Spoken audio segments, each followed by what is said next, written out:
Hello class and welcome to week 3.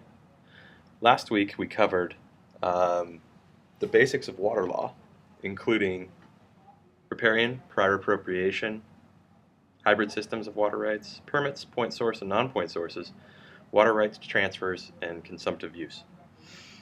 You know, Jeff had a really great question about last week, and I answered him directly. We had a nice chat.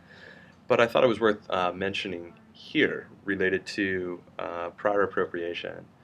And we know that 9 Western states allow for prior appropriation. And Jeff's question was around the history of that development.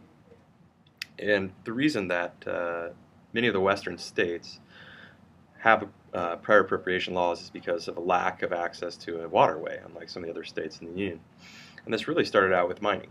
So miners needed water to do their jobs, and they needed to get access to it. So that's how the prior appropriation laws came into effect. And essentially, it created senior and junior appropriators.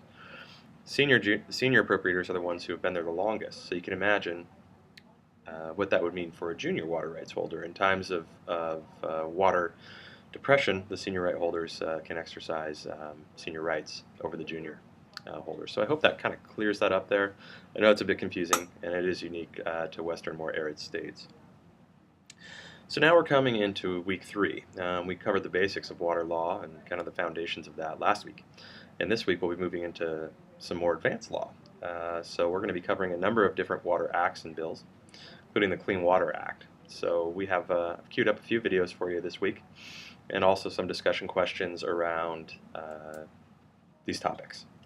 We'll finish off the week with a new application that I built for you. It's a way for you to get your hands dirty and try to answer some questions that I've thrown at you based on the week's readings and videos, etc. Finally, we'll wrap up with, I'm hoping, will be an interesting discussion. I'd like you to think about what you learned this week in terms of water law and issues surrounding water, and try to see if you can relate it to anything in your life or your community.